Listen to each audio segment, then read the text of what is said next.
성경 말씀은 레위기서 19장입니다. 레위기서 19장 19절에서 25절을 봉독합니다. 레위기서 19장 19절에서 25절을 봉독합니다. 너희는 내 규례를 지킬지어다. 네 가축을 다른 종류와 교미시키지 말며 네 밭에 두 종자를 섞어 뿌리지 말며 두 재료로 직조한 옷을 입지 말며 만일 어떤 사람이 다른 사람과 정혼한 여종 곧 아직 속량되거나 해방되지 못한 여인과 동침하여 설정하면 그것은 책망을 받을 일이니라. 그러나 그들은 죽임을 당하지는 아니하리니 그 여인이 해방되지 못하였기 때문이니라. 그 남자는 그 속건제물 곧 속건제 순양을 회막문 여호와께로 끌고 올 것이요 제사장은 그가 범한 죄를 위하여 그 속건제 순양으로 여호와 앞에 속죄할 것이요 그리하면 그가 범한 죄를 사함 받으리라. 너희는 그 땅에 들어가 각종 과목을 심거든 그 열매는 아직 할례 받지 못한 것으로 여기되 곧 3년 동안 너희는 그것을 할례 받지 못한 것으로 여겨 먹지 말 것이요 넷째 해에는 그 모든 과실이 거룩하니 여호와께 드려 찬송할 것이며 다섯째 해에는 그 열매를 먹을지니 그리하면 너희에게 그 소산이 풍성하리라.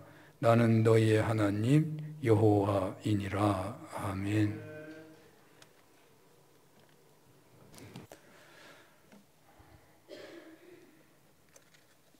지난 설 주일에 두 주 전이죠.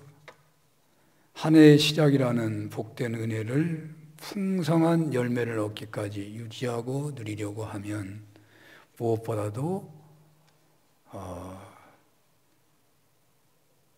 이웃을 향하여 사랑의 태도를 품어야 한다. 사랑하기 어렵다면 긍휼함을 품어야 한다고 말씀을 전한 바가 있습니다. 이것은 하나님께로부터 선택받은 사람이라면, 지금 예수님을 영접하여 하나님의 자녀가 된 사람이라면 반드시 품어야 할 그런 성품이다. 그런 말씀을 전한 바가 있죠. 그런데 아무리 사랑으로 대하는 것이, 긍휼함으로 섬긴다는 것이 주님의 뜻이라고 하더라도 넘지 않아야 할 선이 있어 보입니다. 선민인 하나님의 자녀로서 이웃을 향하여 사랑을 앞세우고 긍휼함을 앞세우고 살아야 하지만 주의해야 할 선이 있어 보인다는 것이죠. 제가 청년 시절에, 여러분도 다 남성들이 겪는 건데, 신앙인으로서 세상에서 어떻게 해야지 고민했던 문제가 있어서 많이 기도했던 이야기를 드려본다면 술, 담배 문제죠. 물론 믿음의 분량에 따라 다른 해석이 가능할 것입니다. 제게 있어서는 단순한 술, 담배를 하지 않는다, 한다 하는 차원이기보다는 세상 친구들과 어디까지 함께 어울려야 하느냐 하는 것이었습니다. 세상의 문화 속에 세상 사람들과 같이 녹아들어가 살면서도 빛과 소금이 될 수 있느냐 하는 문제였습니다. 단순히 술, 담배를 하지 않는다 하는 것이기보다는 그렇게 살아가는 세상 사람들 중에 나타나는 탈선이나 부도덕한 행동에 자신도 모르게 휩쓸릴 수가 있었다는 것이죠. 눈높이 교육이 한때 크게 유행했던 적이 있었죠. 지금도 아마도 좋은 교육 방법일 것입니다. 하나님께서 인간에게 계시하신 방법도 일종의 눈높이를 하나님께서 친히 인간에게까지 낮추신 측면이 있다고 볼 수 있는 것이죠. 그런데 하나님께서 친히 인간의 눈높이에 그대로 맞추셔서 친히 인간이 되셨지만, 그러나 예수님은 죄를 짓지 않으셨습니다. 그렇게 완전하게 승리하시고 성공하셨지만 인간인 우리는 서민으로서 부름받았지만 불신 세상에서 그 불신의 세상에 눈높이를 맞추어 살아갈 때에 세상에 물들지 않는다는 것이 거의 불가능하다는 것을 하나님이 익히 아셨던 것 같습니다. 그래서 오늘 성경은 바로 이웃을 사랑하며 살 때 세상을 긍휼을 앞세우며 살 때 넘지 말아야 할 규례가 있다고 말씀하고 있는 것입니다. 그 규례 중에서 오늘 본문에서 첫 번째로 꼽고 있는 것을 생각해 본다면 저는 혼합주의를 경계하라, 그런 말씀으로 들립니다. 이스라엘을 선민으로 부르신 하나님께서는 이웃을 사랑하고 긍휼히 여겨야 하지만 결단코 가나안 사람들과 혼합하면 안 된다는 것입니다. 본문 19절을 한번 볼까요? 너희는 내 규례를 지킬지어다. 내 가축을 다른 종류와 교미시키지 말며 내 밭에 두 종자를 섞어 뿌리지 말며 두 재료로 직조한 옷을 입히지 말지며. 여기 보면 성경은 육축을 다른 종류와 교미시키지 말라고, 밭에 두 종자를 섞어 뿌리지 말라고, 두 재료로 직조한 옷을 입는 행위를 또한 금지하고 있습니다. 이처럼 하나님께서는 서로 다른 두 종류를 혼합시키는 행위는 금지한다. 사람들은 그게 재미나게 하잖아요. 어떻게 되나 보려고 하잖아요. 하나님이 왜 금지하셨을까? 창조 질서를 보존하려는 그런 의미가 있었겠죠?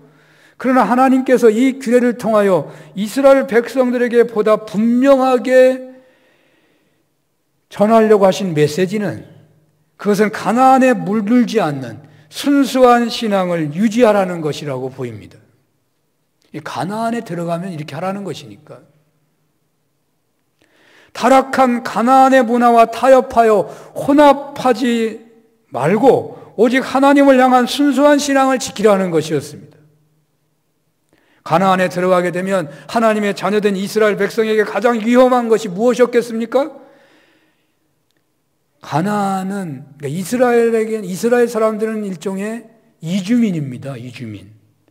애굽에서 노예 생활하다가 가나안에 들어온 종족이죠. 가나안은 당시 주변에서는 농촌 도시 사회가 가능한 지역이라고 해야 합니다. 이곳저곳 이주하며 사는 목축업이 주였던 이스라엘이 정착 생활이 주를 이루는 가나안 농촌 사회에 들어왔다고 볼 수 있는 것이죠. 이게 농촌 도시에 들어온 겁니다. 농촌을 도시라고 하니까 이상하겠지만요, 이스라엘 사람에게는 도시인 겁니다. 광야에 살다가 도시에 들어온 겁니다. 우리나라의 경우를 생각한다 본다면 60, 70년대에 시골 처녀총각이 도시에 이주와 들어와 사는 것과 같죠. 시골 처녀총각이 서울에 와가지고 서울 사람들 옷 입은 대로 입고 다녀야지 시골 사람들 입는 대로 입고 다녔다가는 망신당하는 거죠. 그렇게 배워가지고 시골 갈 때도 서울 사람 옷차림으로 시골 가는 거죠. 시골 사람이 욕을 해도 뭐 상관없는 거죠.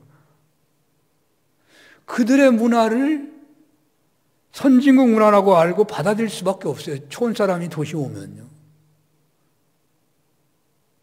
그러니까 이스라엘 사람들이 광야에서 그냥 떠돌이 생활하다가 가나안의 도시사회, 농촌사회에 들어오면 거기에 흡수되고 거기에 빨려 들어갈 수밖에 없는 거예요. 다 좋아 보이는데.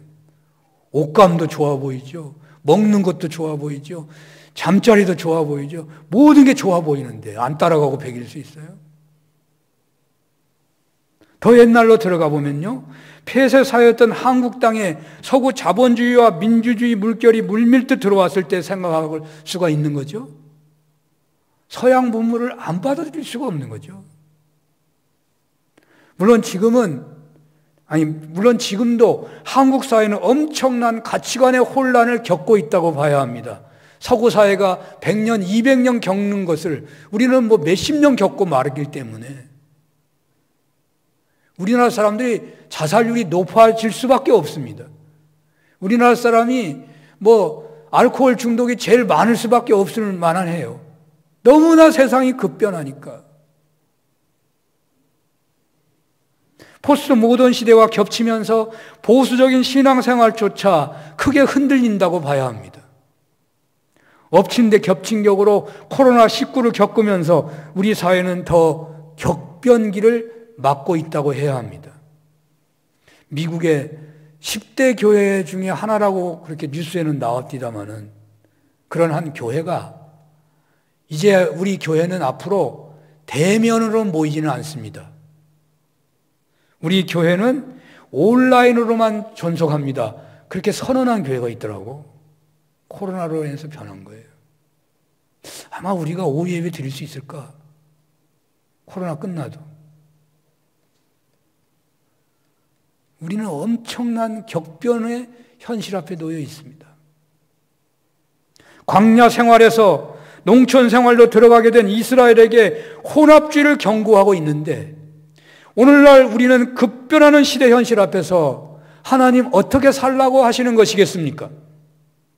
오늘 본문은 출애굽 공동체가 가나안에 가게 될 때 지켜야 할 규례를 말씀하고 있는데 바로 그 규례를 지키지 않아서 벌어지게 될 이스라엘 공동체의 신앙 공동체의 세상과 혼합하는 그 혼합주의를 경계하고 있는 것입니다. 하나님께서는 이러한 규례를 통하여 이스라엘 백성들이 이방인들의 생활 방식을 거부하고 오직 하나님의 백성으로서 신앙과 삶의 순수성을 유지하기를 원하시는 것이죠. 실로 이스라엘 백성들에게 있어서 가장 위험한 것은 혼합주의인 것입니다. 이스라엘 백성들은 하나님의 선택된 언약 백성으로서 결코 여호와 하나님께 대한 신앙은 버릴 수 없었겠죠. 그럼에도 불구하고 도시에 육체적인 향락, 현세적인 복을 추구하는 당시 선진 문화 사회인 가나안의 풍속 역시 너무너무 매력적이어서 받아들이지 않을 수 없었을 것입니다. 그렇기 때문에 그들은 이 두 가지를 모두 인정하는 혼합주의에 빠질 위험성에 놓이게 되는 거예요. 그래서 하나님께서는 본문의 규례를 주심으로 혼합주의를 특별하게 경계하셨던 것입니다. 그러나 이스라엘의 역사는 그들이 결국 타락한 이방 문화와 타협하여 혼합주의의 길을 걸어갔음을 우리는 역사를 통해서 알고 있고 이스라엘은 결국 멸망해서 포로로 끌려가고 말았던 것이죠. 포로에서 돌아와서 바로 그것을 더욱더 회개하고 반성하면서 율법주의로 돌아가는 것이었고 그리고 성경을 그때야 온전하게 기록하게 되는 거예요. 이처럼 하나님의 백성이 하나님을 믿기는 믿지만 육체적인 향락과 물질적인 풍요에 빠지게 될 때에 그들은 세상과 타협하게 되고 마침내 순수한 신앙을 잃어버리게 되는 것입니다. 그러므로 성도는 결코 이 세상과 짝한 삶을 경계해야 합니다. 세상을 우리는 떠나 살 수 없습니다. 지구를 떠나지 않는 한 세상을 떠나서 살 수 없습니다. 세상 안에 살지만 세상과 같이 똑같이 돼버리면 안 된다고 말이죠. 이 세상의 모든 것은 썩어질 것이 분명합니다. 결코 우리에게 참된 만족을 또한 주지 않습니다. 일시적인 향락, 일시적인 기분만 주는 것이죠. 오직 하나님만을 바라며 하나님만을 위하여 살아가는 그런 하나님 중심의 신앙생활을 해야 하는 것입니다. 우리는 결코 예수님이 하신 말씀대로 하나님과 세상을 겸하여 섬길 수 없습니다. 세상을 사랑하면 하나님을 사랑하지 못하는 것이고 또 하나님을 사랑하면 세상을 사랑하지 않게 된다는 말씀이 있잖아요. 동시에 사랑할 수는 없다는 거예요. 사랑한다는 말은 늘 안지나 서나 바라보고 생각하는 거잖아요. 세상에 빠지는 거죠. 세상에 빠지면서 어떻게 하나님을 사랑하고 하나님을 믿는 신앙생활을 할 수 있을까요? 없는 거죠. 요한일서 2장 15절 16절을 우리 너무나 잘 알죠. 이 세상이나 세상에 있는 것들을 사랑하지 말라. 누구든지 세상을 사랑하면 아버지의 사랑이 그 안에 있지 아니하니 이는 세상에 있는 모든 것이 육신의 정욕과 안목의 정욕과 이생의 자랑이니 다 아버지께로 온 것이 아니요 세상으로부터 온 것이라. 그러므로 사랑하는 성도 여러분, 우리는 결코 세상과 타협하는 신자가 되어서는 안 될 것입니다. 세상과 타협하는 혼합주의적인 신앙생활을 하는 것은 곧 하나님께 대한 신앙을 포기하게 되고 결국 신앙을 다 까먹게 되는 것입니다. 오늘 주님께서는 혼합주의를 경계하시며 실제 생활에서 늘 경고를 받으며 기도하는 삶을 살아갈 수 있도록 날마다 눈으로 보고 있는 그 육축의 교미와 두 종자를 섞어 뿌리는 행위와 두 재료로 직조한 옷을 입지 말라고 하시는 것입니다. 물론 이것은 우리가 오늘날은 늘 보는 것이 아니에요. 그러나 이 성경을 배경하고 있는 가나안에 간 이스라엘 사람들에게는 이것은 날마다 보고 있는 것입니다. 사실 옛날에 우리는 동네 개들이 돌아다니면서 교미하는 거 수도 없이 보는 거잖아요. 닭도 그렇고 동물도 그렇고 우리는 늘 눈으로 봤습니다. 요즘에는 못 보지만 옛날에는 늘 보는 거예요. 농사 짓는 거 늘 보는 거잖아요. 옷 입는 것도 늘 보는 거예요. 왜냐하면 집에서 그거 다 직접 물레 돌리고 이렇게 배로 짜가지고 옷 입잖아요. 그게 100년 전이에요. 근데 이거 2000년 전인데 그 맨날 보는 거예요. 그 사람들이. 그 보는 것을 통해서 주님 말씀하고 있는 거예요. 말씀이 발등상에 등불이 되라고 말씀하시는 거예요. 아브라함에게 하나님은 자녀 축복을 하늘의 별처럼 주셔서 큰 민족이 될 거라고 약속하셨는데 아브라함은 이 약속을 믿어서 믿음의 조상이 되죠. 아브라함은 늘 밤마다 별을 바라보며 하나님의 약속을 기억하면서 살았고 그 믿음대로 살아서 그는 믿음의 조상이 됐어요. 하나님 얼마나 지혜가 많으신지 몰라요. 아브라함을 그냥 믿기 어렵게 하시는 게 아니라 다 아브라함의 별을 보니까 내가 네 자손을 하늘의 별처럼 주겠다. 그래서 하늘의 별을 보면서 오늘날 별도 잘 안 보이지만 아브라함의 시대는요 별이 너무나 잘 보여. 여러분 시골만 가도 밤에는 별이 잘 보이더라고. 여긴 불이 너무 많아서 별도 잘 안 보이지만 아브라함 때는 별이 얼마나 잘 보여요. 제가 백두산에 겨울에 한번 가가지고 그 백두산 밑에서 잠을 자는데 밖에 나왔다가 기절할 뻔했어요. 하늘에 별이 바로 머리 위에 있는 거예요. 별이. 그것도 엄청 많은 거예요. 기절할 정도로 별이 많더라고요. 그 별을 보고서 하나님 약속을 붙잡고 믿는 거고 그대로 사는 거 아니에요. 하나님께서는 당신께서 베푸신 중요한 약속은 계속 바라보도록 이끄시는 것 같아요.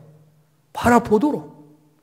또 우리 지혜 있는 사람들은 하나님의 약속을 늘 바라보며 살아야 돼요.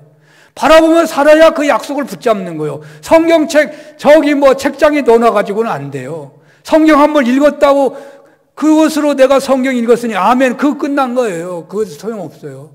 그 말씀을 내가 외워야 돼요. 아니면 붙이고 바라보면서 살아야 돼. 바라봐야 그 말씀이 약속이 나에게 주어진 약속이 된다고 말이에요. 바라봐야.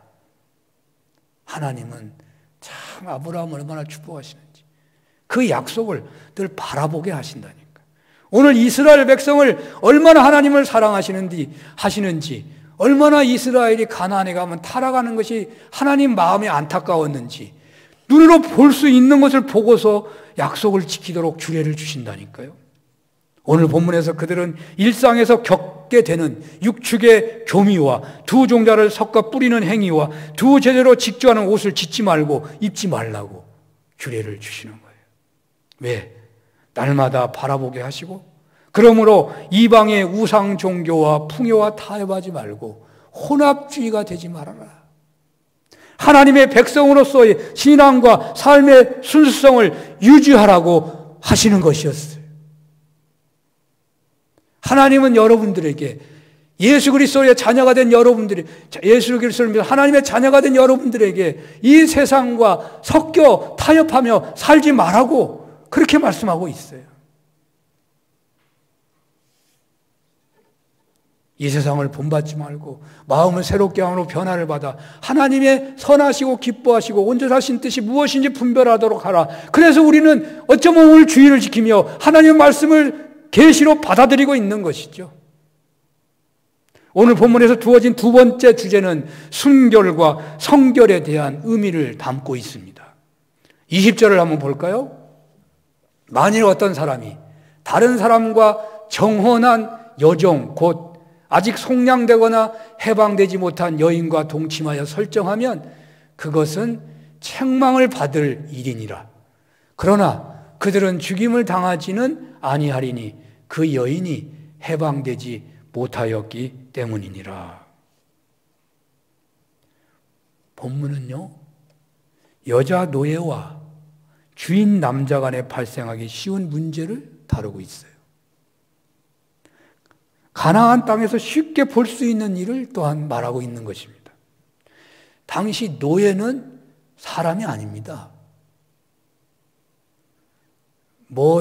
미국에서 흑인은 지금도 사람 아니고, 미국에서 우리 대한민국 사람도 사람 아닌가 봐. 외교관이 투드로 맞았다고 뉴스에 나오더라고. 그 사람들은 사람으로 보이지 않는 거지. 그냥 투드로 패는 거지, 그냥. 근데 옛날에는 오죽했겠어요.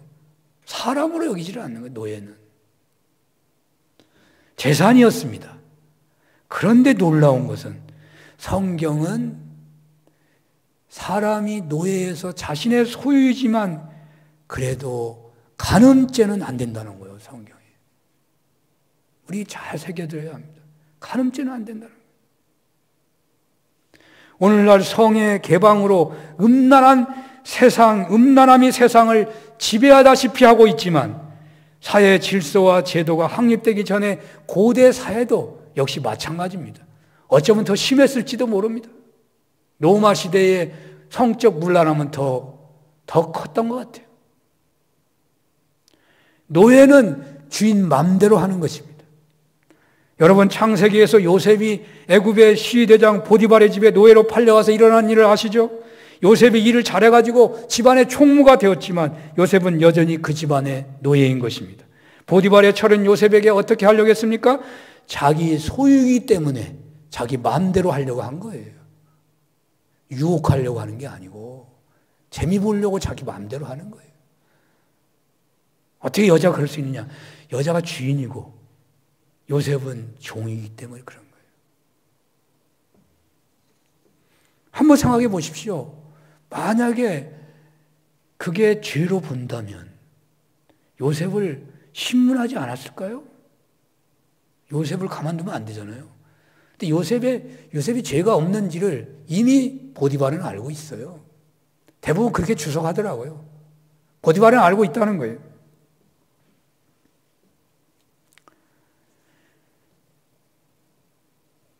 그런데 그 요셉을 죽이지 않고 그냥 감옥으로 보내요. 그리고 보디발의 처가 잘못했지만 그 주인이 종을 마음대로 할 수 있는 거니까 그 보디발의 죄를 보디발의 처의 죄를 전혀 묻질 않아요. 아무 말도 안 해요. 주인이 종한테 뭐 그런 일을 할 수 있지 뭐. 아무 물음도 하지 않아요. 그게 그 시대의 문화예요. 그런데 성경은 간음은 안 된다는 거예요. 간음은 안 된다는 거예요. 종인데도 안 된다는 거예요. 노예인데도 안 된다는 거예요. 오늘날도 돈만 있으면 그 돈으로 성을 상품처럼 구입하는 그런 시대라고 해야 되지 않아요? 돈만 많으면요, 어떤 짓도 할 수 있어요. 성경은 안 된다는 거예요. 절대 안 된다.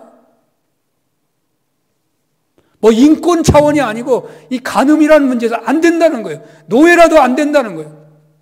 네가 아무리 돈이 많아도 안 된다는 거예요. 성을 상품화하는 일은 어떤 경우에도 막아야 하고 피해야 할 것입니다. 그건 죄입니다.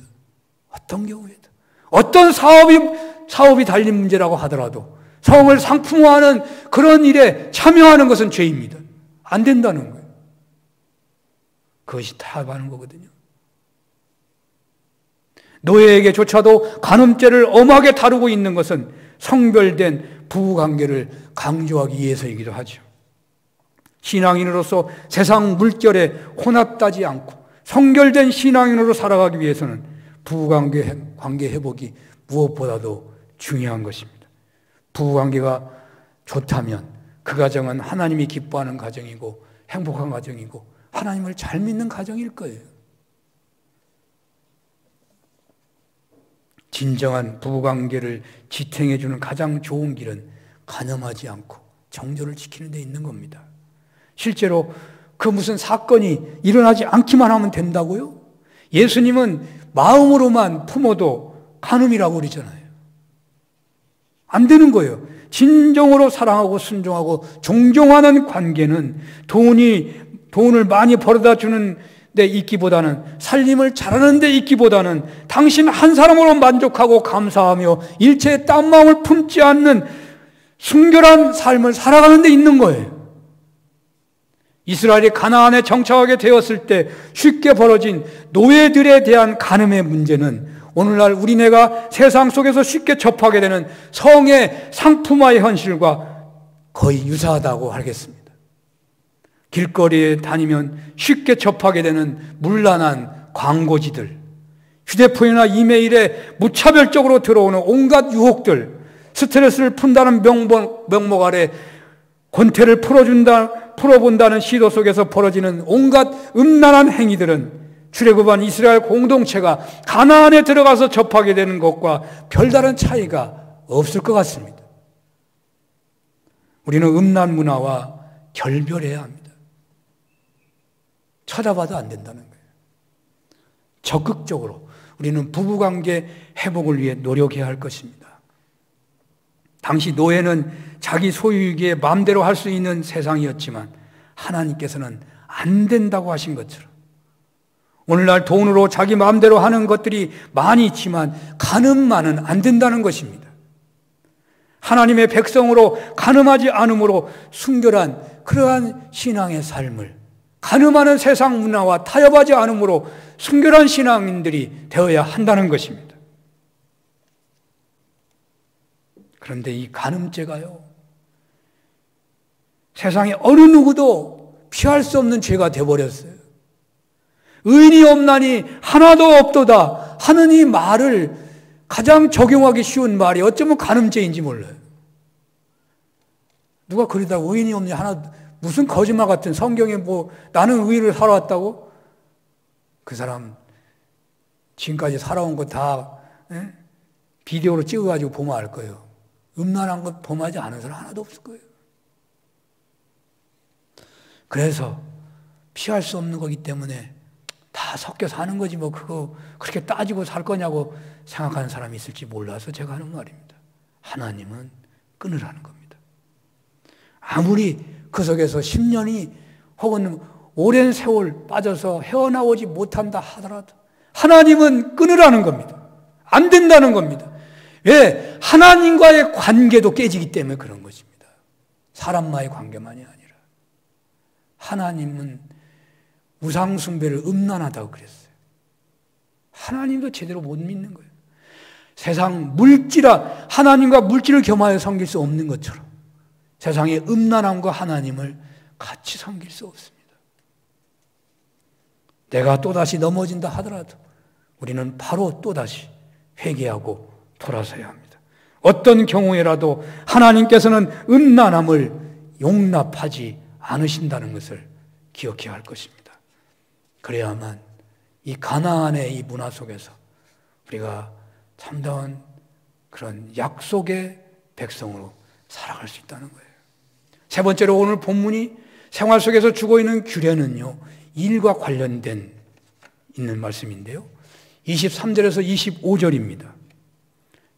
너희가 그 땅에 들어가 각종 과목을 심거든 그 열매는 아직 할례를 받지 못한 것으로 여기되 곧 3년 동안 너희는 그것을 할례받지 못한 것으로 여겨 먹지 말 것이요 넷째 해에는 그 모든 과실이 거룩하니 여호와께 드려 찬송할 것이며 다섯째 해에는 그 열매를 먹을지니 그리하면 너희에게 그 소산이 풍성하리라. 나는 너희 하나님 여호와이니라. 할례는 이스라엘 백성들이 하나님의 언약 백성이라는 사실을 나타나기 위해서 난지 8일 만에 행하는 의식입니다. 그런데 가나안에 심겨질 과목들은 3년의 기간을 할례받지 못한 기간으로 보라는 것입니다. 그것은 가나안에 심겨질 과목은 3년이 지나야 비로소 이방인의 부정을 씻고 하나님의 소유가 된다는 사실을 보여주고 있는 것입니다. 선민인 이스라엘의 할례는 8일 만에 행하면 낫기까지 아마 3달 걸릴지 모르겠어요. 3달도 안 걸리겠죠. 그런데 죄악의 땅인 가나안 땅에 심기은 과목은 3년이 되어야 할례받은 나무가 되어 이스라엘이 먹을 수 있는 과목이 된다는 거예요. 그동안은 이방인의 과목이라는 겁니다. 물론 이 말씀은 이런 율법적인 어떤 신앙적인 의미만을 담아있는 건 아니에요. 하나님 얼마나 지혜가 있으신지 사실 3년 동안은 먹지 못한 열매예요. 먹어도 맛도 없고 제대로 열지도 않아요. 하나님 그것을 이용하시는 거죠. 그러면서 이 진리를 말씀하시는 거예요. 하나님은 참 얼마나 대단한 분이니 하나님은 놀라운 분인지 몰라요. 할례 받을 기간이다. 가나안이 얼마나 더러운 땅이냐. 그러니 그것을 알라는 거죠. 이 가나안 땅이 얼마나 더러운지를 알라는 거예요. 그러니까 이 규례의 핵심은 언약의 땅 가나안 땅의 열매까지도 나중에 오직 하나님의 축복으로만 얻게 된다는 것을 알아야 된다는 거거든요.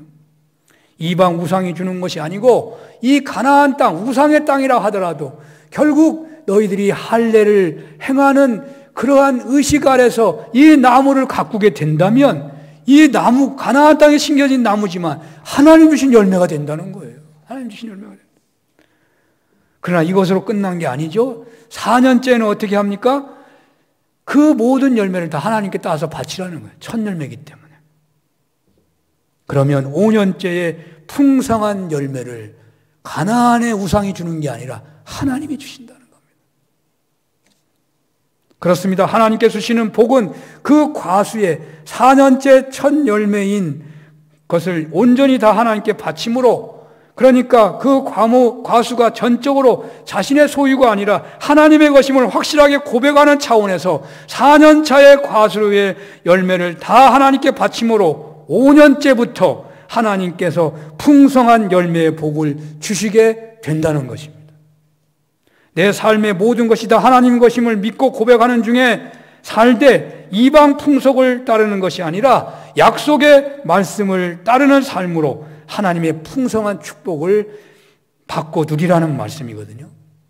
하나님께서는 아브라함을 믿음의 조상으로 세우시고 모든 복을 받는 신앙인의 모델로 보여주시는 것 같아요. 그가 그렇게 된 것은 그가 철저하게 하나님 중심으로 살았기 때문이라고 하겠습니다. 그는 하나님의 부르심을 들었을 때 주변에 누구 말도 듣지 않고 자신의 환경도 돌아보지 않은 채 오직 하나님의 말씀에 순종합니다. 그는 100세에 얻은 독자마저도 하나님의 요구에 망설임 없이 드립니다. 바로 이러한 하나님 중심적인 그의 삶이 그를 믿음의 조상이 되는 자리에 이르게 했고 하나님으로부터 풍성한 복을 받아 누리게 된 것입니다. 오늘날 현대인은요, 여러분이나 저나 할 것 없이 대부분 그리스 로마 사상에 영향을 받아가지고 무엇이 중요하냐면 내가 중요합니다. 우리 대한민국 사람도 동양인인데도 불구하고 서구 사상의 영향을 받아가지고 내가 중요해요. 내가 알아야 돼요. 내가 측정하고 내가 판단하고 내가 결정해야 돼요. 하나님도 내가 믿는 것이지 하나님의 은혜도 내가 어떤 방법을 통해서 내가 받는 거예요. 다 내가가 중요해요. 내가가. 그러나 아브라함을 보십시오. 내가가 중요하지 않아요. 예수님을 보십시오. 내가가 중요하지 않습니다. 예수님은 요한복음 5장 19절에 보면 아버지께서 행하시는 그것을 아들도 그와 같이 행하느니라. 예수님은 내가 이렇게 한다가 하나도 없어요. 하나님의 행하신 걸 보고 그대로 한다는 거예요. 자, 아브라함은 어떻습니까? 아브라함은 언제나 내가 중심이 아니고 하나님이 중심이었기 때문에 독자 이삭을 약속의 아들로 받은 거 아니에요. 그런데 하나님이 바치라 하는데 내가 중심이 아니기 때문에 하나님 내 생각에는 틀렸습니다. 내 생각에는 말이 안 됩니다. 그런 말이 없어요. 오직 하나님 중심이기 때문에. 그냥 하나님이 준비하셨겠지. 하나님이 어떻게 하셨겠지. 그냥 하나님이 중심이니까 하나님 말씀이 순종할 뿐입니다. 이와 관련해서 예수님께서 이런 말씀을 하셨더라고요. 마가복음 10장 29절에서 30절인데요. 예수께서 이르시되 내가 진실로 너에게 이르노니 나와 복음을 위하여 집이나 형제나 자매나 어머니나 아버지나 자식이나 전토를 벌인 자는 현세에 있어 집과 형제와 자매와 어머니와 자식과 전토를 100배나 받되 박해를 겸하여 받고 내세의 영생을 받지 못할 자가 없느니라.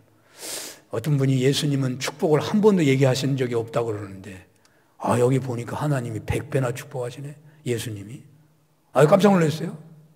예수님이 100배를 축복하고 있잖아요. 전토와 자녀와 100배를 축복하신대. 그리고 내세의 영생을 받지 못할 자가 없대. 물론 예수님처럼 고난을 받을 수는 있다고 얘기하고 있어요. 예수님처럼 쓰임받는데 그것도 축복이죠. 그렇습니다. 하나님 중심의 삶을 살아야 하나님께서부터 주시는 복을 받는 거예요.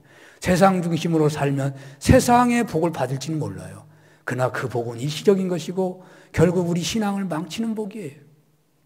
5년을 기다리기까지 그 수고와 인내가 얼마나 컸겠습니까? 그 기다림, 하나님의 말씀을 지키기 위하여 몸부림쳤던 그 가나안에 경착한 그 이스라엘 사람들의 모습을 한번 생각해 보십시오. 이방의 풍습, 이방의 종교 습성을 본받지 못하도록 하시며 동시에 풍성한 열매를 얻도록 하시기 위한 하나님의 배려가 얼마나 또한 놀라운 것입니까? 하나님의 약속은 그냥 허사로 주어진 약속이 아니에요. 세상의 이방 풍습이나 제도나 방법이 풍요를 가져다 줄 것으로 여겨진다고 해도 그것이 하나님을 믿는 신앙의 위배가 된다면 단호하게 거부해야 할 것입니다. 당장은 손해를 보고 먹을 것이 적다고 해도 하나님 중심의 삶을 살아가는 그 길을 택함으로 최종적으로 풍성한 축복을 주시는 그 은혜를 받고 누리시는 여러분들 다 되시기를 축원합니다. 기도하겠습니다. 하나님, 저희들 세상의 가치관, 세상의 풍요와 향락과 타협하지 않게 하소서. 모든 것이 다 하나님의 것임을 믿기에 매사 하나님 중심으로 살아 주님 안에서 풍성함 누리게 하여 주시옵소서. 예수님 이름으로 기도합니다. 아멘.